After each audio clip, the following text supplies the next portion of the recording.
Thank you so much for the introduction. Very happy to give a talk on some of my PhD research looking at sort of phase segregation and mixed halide perovskites that I did back when I was at Notre Dame. As I mentioned, I'm currently at Caltech doing some different work, but still in sort of a related area. So with that, I'll just sort of jump into things.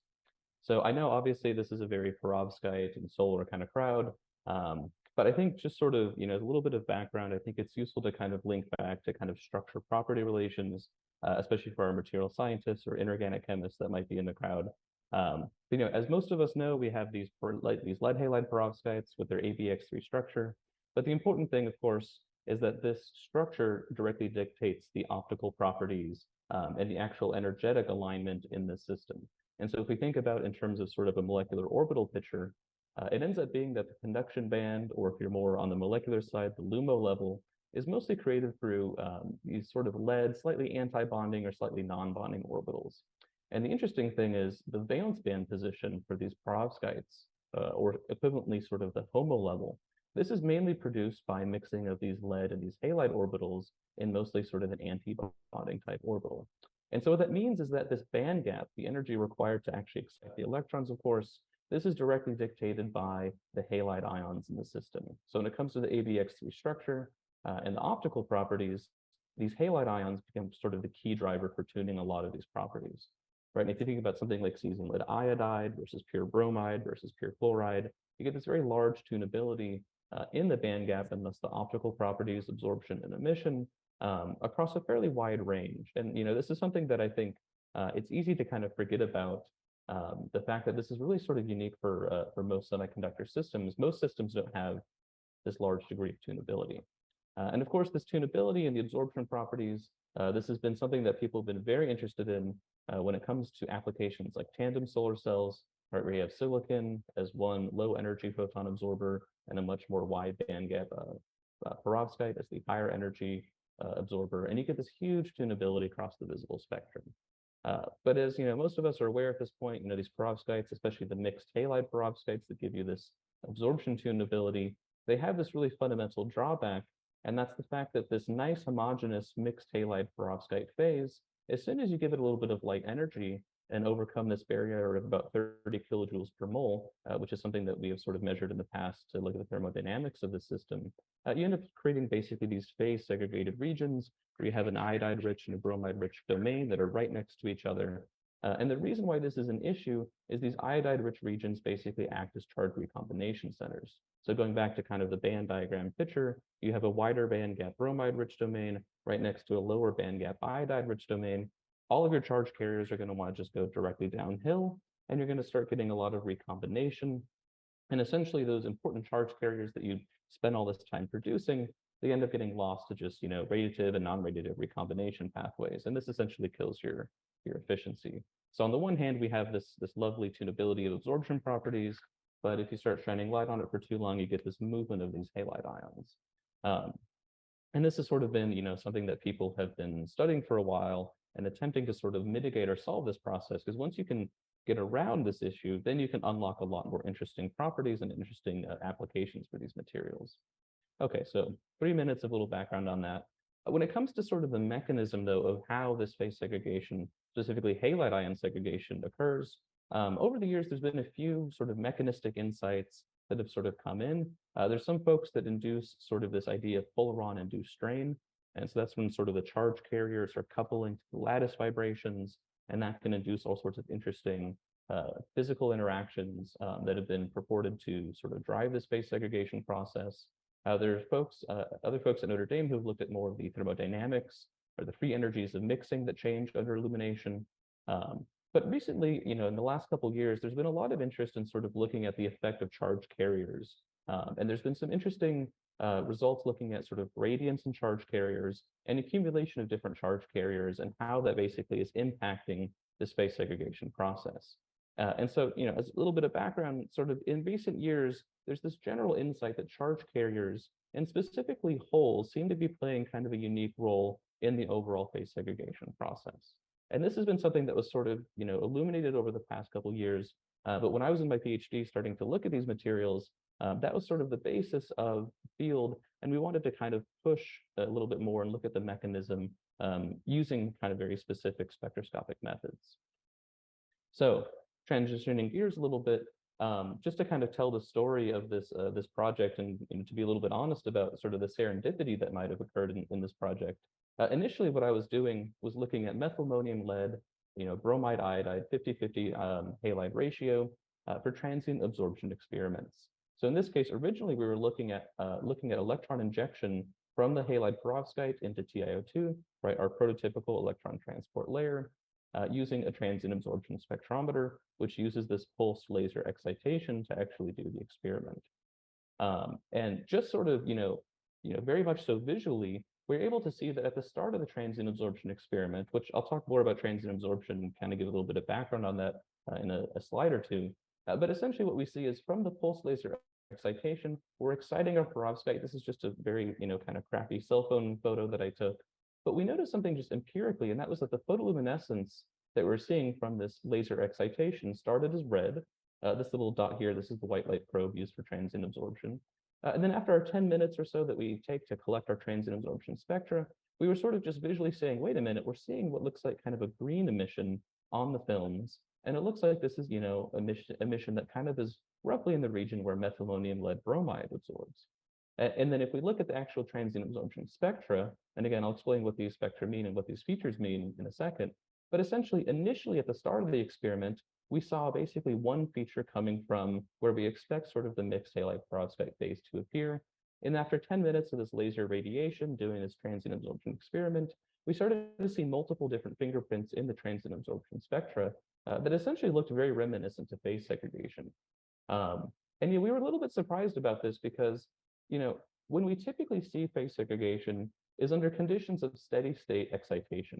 So if you have some sort of, lamp or some sort of continuous wave laser, typically you need this continuous excitation on the perovskite in order to induce this phase segregation and start forming these iodide and bromide rich domains.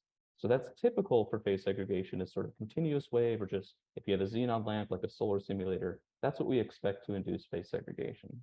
When we're doing spectroscopic experiments like transient absorption, which uses pulse laser excitation, we have these near instantaneous laser pulses that are only 150 femtoseconds in pulse width. So for all intents and purposes, this is kind of like an instantaneous excitation. And also between the pulses is this large dead time, which is dictated by the laser's repetition rate. So how often do those pulses in the pulse train come in, which for our laser setup was using 500 hertz. So that's, a femtosecond pulse, then 2 milliseconds of dead time, and then another femtosecond pulse, and then 2 milliseconds of dead time. Typically, you don't expect to see phase segregation in these instances because you just don't really accumulate that many charge carriers. Everything kind of relaxes away during the sort of dead times. So we weren't expecting to see phase segregation, but of course, going back to this picture, visually we were seeing very clear indications of phase segregation, which made us kind of scratch our heads a little bit.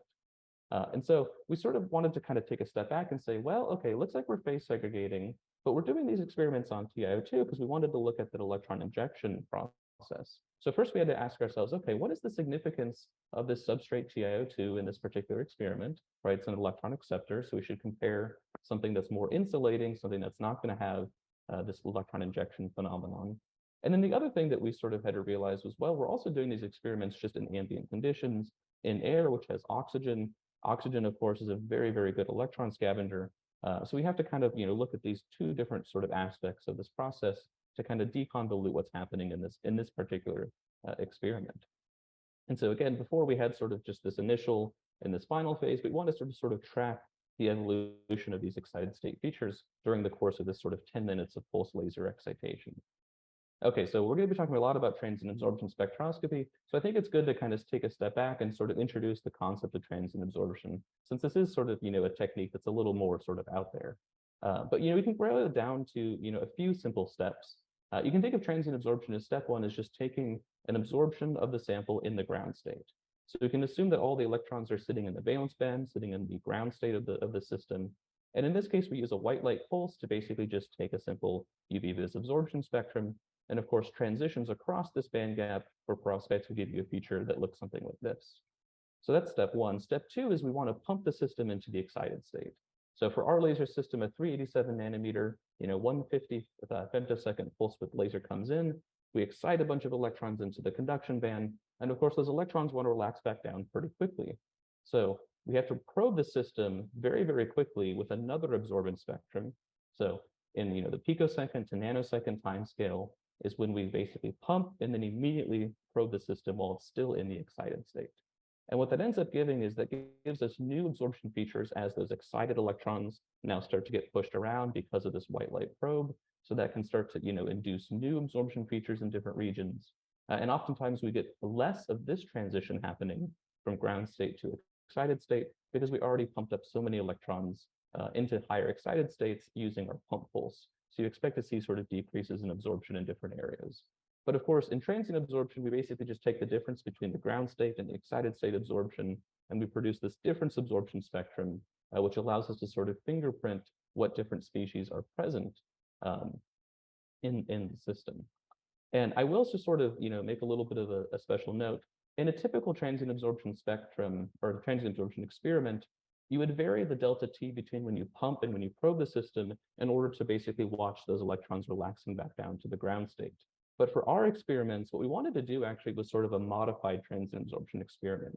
In this case, we were fixing the delta T between pump and probe at exactly 5 picoseconds, because that gives us time to sort of look at the excited state features, but before everything has a chance to migrate to these iodide-rich domains. Because if you look over the time course, even if you have a very small percentage, phase segregated iodide-rich domains, for example, in photoluminescence, your sample and your signal will be entirely dominated by that iodide-rich domain. In this case, we wanted to sort of look at those initial excited state features that are produced, because that gives us a fingerprint of what's there in terms of the charge carriers before they have a chance to migrate around. So in this case, what we're doing is we're fixing that delta T, and what we're varying over time is just the exposure time to that, that pulsed pump laser.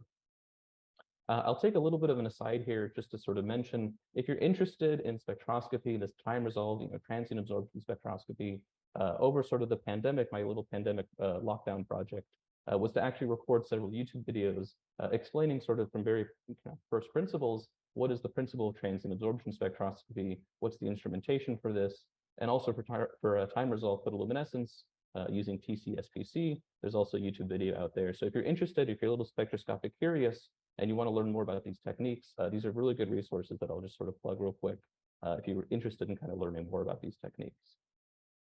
Okay, so with that, let's look back at the data, right? We have our mixed halide perovskite, methylammonium, lead, bromide, iodide 50-50 on TiO2, our electron transporting layer, and exposed to air, since that was what we initially saw these changes.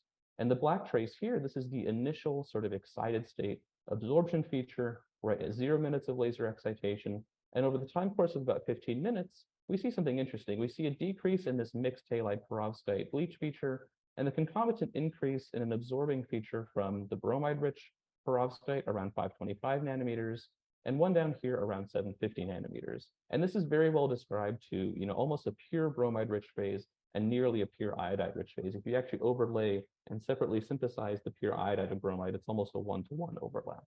This kind of tells us we're consuming the mixed halide perovskite and generating the halide-enriched domains over the time course of those 15 minutes.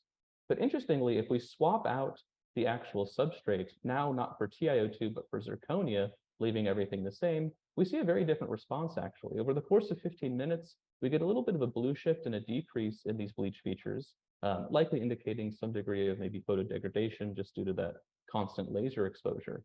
But we don't see any bromide-rich domains forming here or any iodide-rich domains forming around 750 nanometers. So it looks like in this case, by switching out the substrate, we're basically halting the phase segregation process.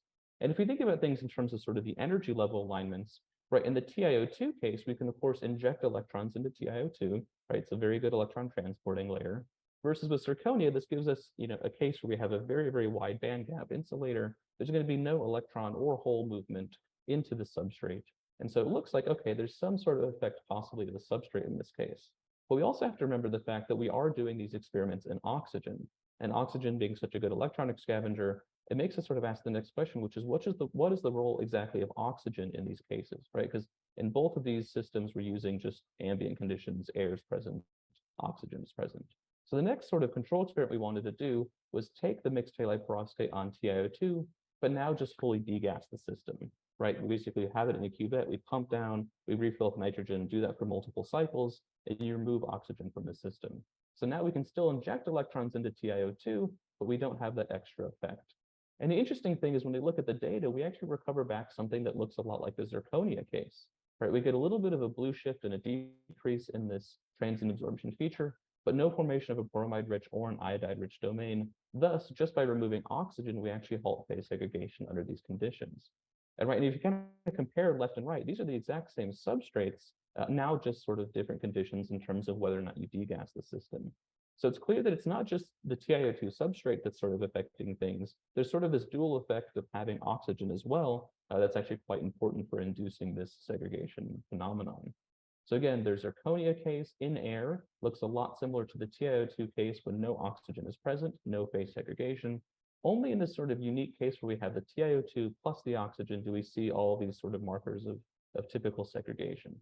And so if we kind of think about things in terms of, what's happening with the charge carriers, right, this is a unique case where we're basically extracting selectively the electrons out of the system through TiO2 and into oxygen.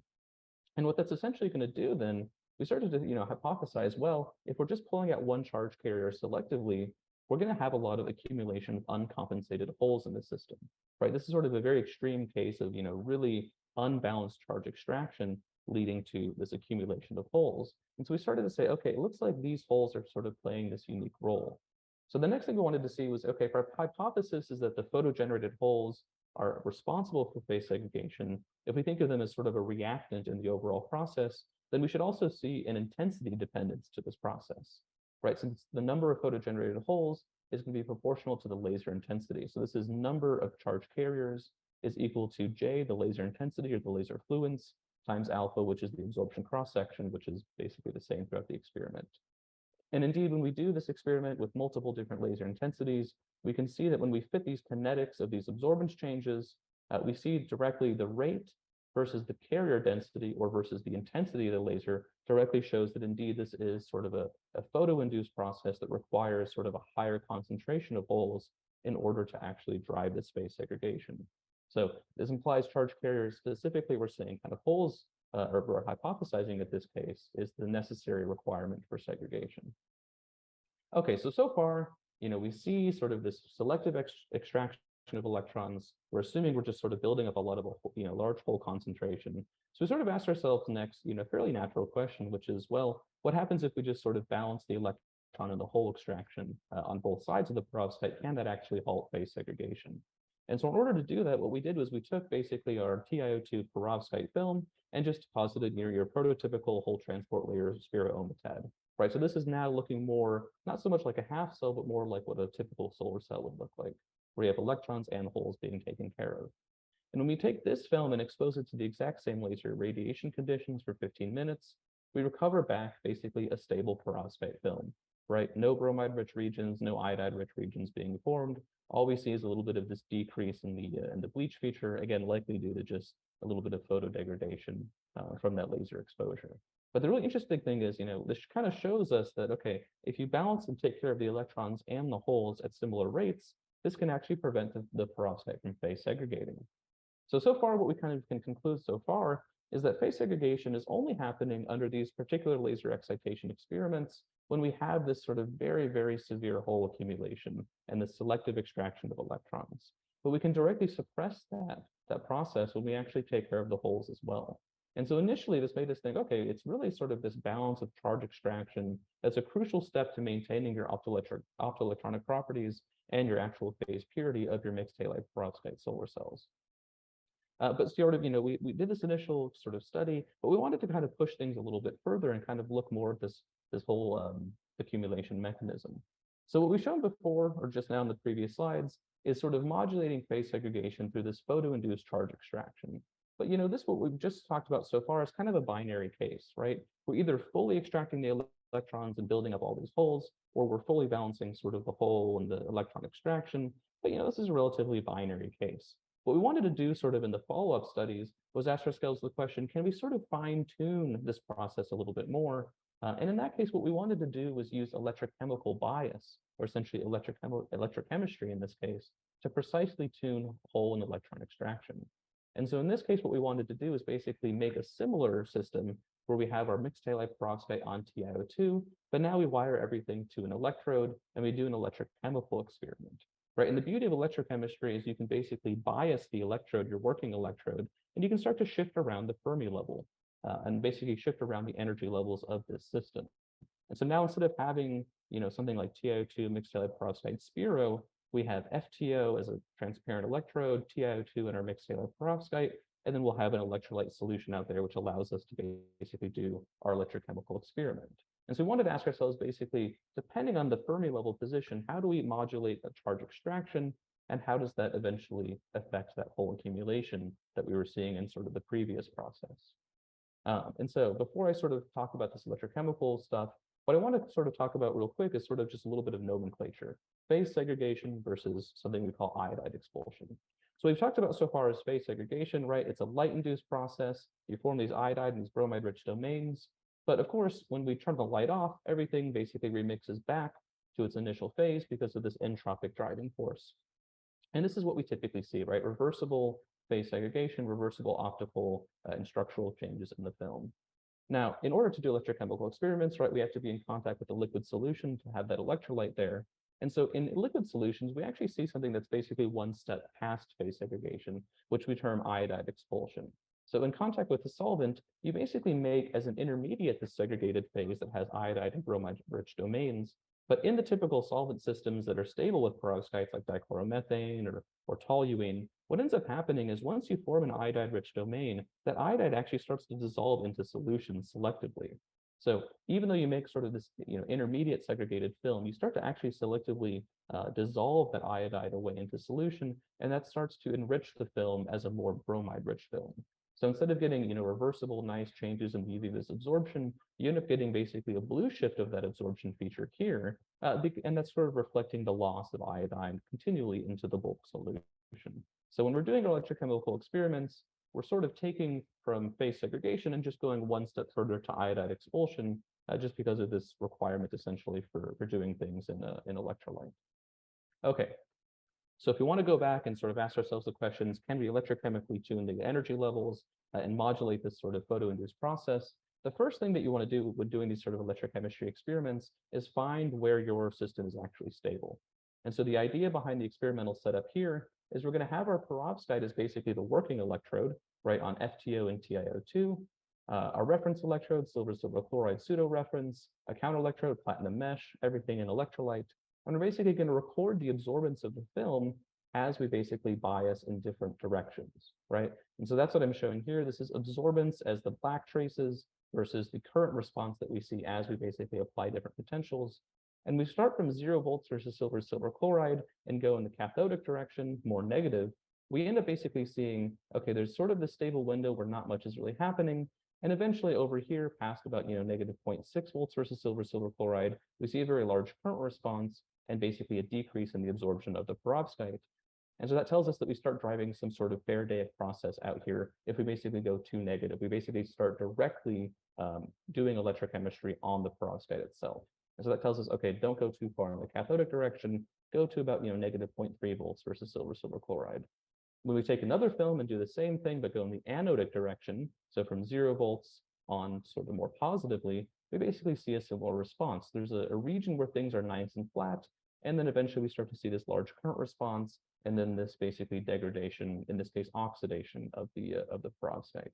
And so this allows us to sort of look in this sort of shaded region from about negative 0.3 to 0.5 volts versus silver chloride. This is the region where we can start to tune the Fermi level of the system without directly driving any degradation processes electrochemically.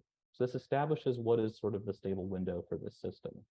So once we sort of took care of step one, the next step was we wanted to, of course, induce this iodide expulsion, right, this phase segregation process with these different applied biases. So again, we're going to do a fairly similar experiment, working electrode as the perovskite, recording absorbance, applying potential, but now we also have to bring in a 405 nanometer laser to basically excite and generate those photo-induced charge carriers.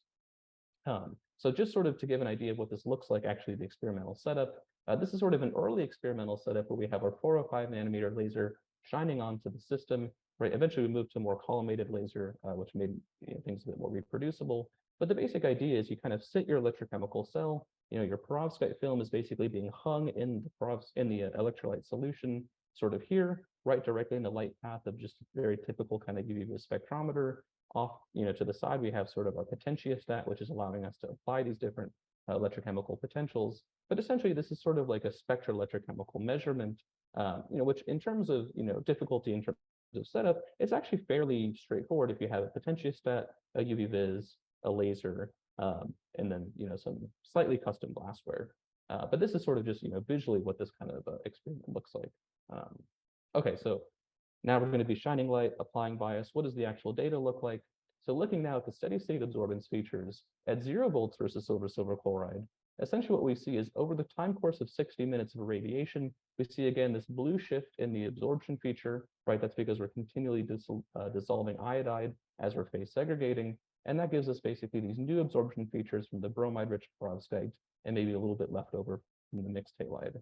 When we go in the anodic direction, now we're applying 0.5 volts versus silver chloride while continually irradiating. We see basically a very qualitatively similar response, but now the time scale is only 15 minutes, right? So we get almost the same degree of segregation and iodide expulsion, but in a much, much shorter time. And similarly, if we go in sort of the cathodic direction, what we see is at negative 0.3 volts versus silver chloride, over the time course of 60 minutes, we only get maybe, like a 20 nanometer blue shift, but not nearly the same degree of change that we were seeing at these other potentials. So directly, we're seeing this influence of applied potential on this photo-induced process. And so, of course, this is the steady state absorbance or the typical absorbance spectra. If we look at the difference absorption, so just subtracting this initial absorbance feature from all subsequent traces, this sort of better highlights the fact that you get a decrease in absorption over time around 625 nanometers as you lose that mixed halide phase. And you can even see little humps here in the difference absorbance spectrum from that bromide-rich phase kind of growing in over time. Again, this isn't transient absorption, this is just a differential absorption from the steady state absorbance over the different time series. And so what we do is we basically take the absorbance traces over time and we back out the kinetics of this process, right? So this is the change in absorption versus time at that bleach feature around 625 nanometers for multiple different applied potentials in this process. And when we fit the kinetics of this with a simple sort of pseudo-exponential or pseudo-first order process, what we get is the rate constant of iodide expulsion demonstrates a very clear response based on the applied potential, right? It's fastest in the case that we're applying 0.5 volts versus silver chloride, and we get a direct suppression of that once we go to more negative potentials. And not only does the rate change, but if we actually look at the films morphologically through SEM, in the case where we apply the 0.5 volts versus silver chloride, we get the most degree of phase segregation, we get the most dissolution and basically chewing up of the perovskite film. Whereas if we apply 0 volts versus silver chloride, right, you still see some pinholes, right? There is still that phase segregation process happening and the iodide expulsion, but not nearly to the same degree. And of course, in the case of negative 0.3 volts versus silver chloride, where we suppress to a very large degree phase segregation, we basically maintain the morphology of the system. Okay, so what's exactly happening when we're doing this sort of biasing plus shining light? Well, in the case where we're really driving this fairly fast under anodic conditions, we can imagine from sort of an energy level diagram, right? We're exciting the halide perovskite, right? We're pushing electrons, into the conduction band. We know that's going to inject into TiO2 pretty readily.